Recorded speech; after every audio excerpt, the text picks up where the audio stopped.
Hi, ನಮಸ್ತೆ ಎಲ್ಲರಿಗೂ. ಸುಧಾ ಸಾಧನೆ ಯೂಟ್ಯೂಬ್ ಚಾನಲ್ಗೆ ತಮ್ಮೆಲ್ಲರಿಗೂ ಸ್ವಾಗತ, ಸುಸ್ವಾಗತ. ಸುಧಾ ಸಾಧನೆ ಯೂಟ್ಯೂಬ್ ಚಾನಲನ್ನು ದಯವಿಟ್ಟು ಎಲ್ಲರೂ ಶೇರ್ ಮಾಡಿ, ಲೈಕ್ ಮಾಡಿ, ಕಾಮೆಂಟ್ ಮಾಡಿ, ಸಬ್ಸ್ಕ್ರೈಬ್ ಮಾಡಿ. ನಾನು ಈ ದಿನ ಮತ್ತೊಂದು ಕವನದ ಜೊತೆಗೆ ಬಂದಿದ್ದೇನೆ. ಕವನದ ಶೀರ್ಷಿಕೆ ಕವಿತೆ ಎಂದರೆ ಹೀಗಿರಬೇಕು. ಕವಿತೆ ಎಂದರೆ ಹೀಗಿರಬೇಕು, ಎಲ್ಲರ ಮನಸ್ಸನ್ನು ಮುದಗೊಳಿಸುವಂತೆ, ಸೃಷ್ಟಿಯ ಸಂತೃಪ್ತಿಯ ಸ್ವರದ ನಾದದಂತೆ, ಸಂಗಾತಿಯ ಸನಿಹದ ಸ್ಪರ್ಶದ ಹಿತದಂತೆ. ಕವಿತೆ ಎಂದರೆ ಹೀಗಿರಬೇಕು, ನಲ್ಲನ ಪ್ರೀತಿಯಲ್ಲಿ ಬೀಸುವ ತಂಗಾಳಿಯಂತೆ, ಮಗುವಿನ ನಗುವಿನ ಸುಂದರವಾದ ಮೊಗದಂತೆ, ತನುವಿನ ಮನೆಯೊಳಗೆ ಪ್ರೀತಿಯ ಅತಿಥಿಯಂತೆ. ಕವಿತೆ ಎಂದರೆ ಹೀಗಿರಬೇಕು, ನವಿರಾದ ಭಾವನೆಯ ಬೆಸುಗೆಯಂತೆ,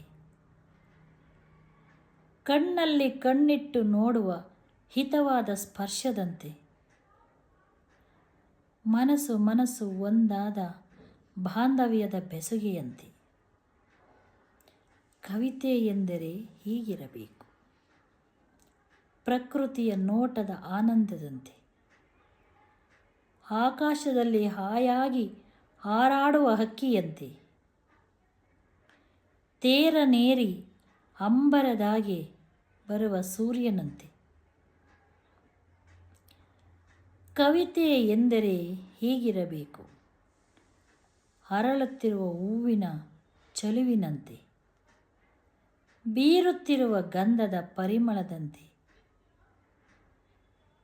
ಜೀವ ವೀಣೆ ಮಿಡಿಯುವ ಸಂಗೀತದಂತೆ. ರಚನೆ ಸುಧಾ ಎಂ ಗೌಡ. ನನ್ನ ಇವತ್ತಿನ ಕವನ ನಿಮ್ಮೆಲ್ಲರಿಗೂ ಇಷ್ಟ ಆಗಿದೆ ಅಂತ ನಾನು ಭಾವಿಸ್ತೇನೆ.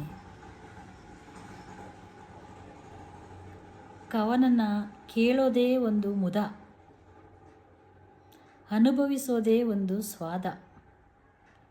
ಕವನಗಳಿಂದ ಎಷ್ಟೋ ನೋವುಗಳನ್ನು ಮರೆಯಬಹುದು ಅಂತ ಹೇಳ್ತಾ, ಸುಧಾ ಸಾಧನೆ ಯೂಟ್ಯೂಬ್ ಚಾನಲ್ಗೆ ಎಲ್ಲರೂ ಸಬ್ಸ್ಕ್ರೈಬ್ ಮಾಡಿ, ಶೇರ್ ಮಾಡಿ, ಕಾಮೆಂಟ್ ಮಾಡಿ ಅಂತ ಹೇಳ್ತಾ ಇವತ್ತಿನ ಕವನದ ಶೀರ್ಷಿಕೆಯನ್ನು ಮುಗಿಸ್ತೀನಿ. ನಮಸ್ಕಾರ.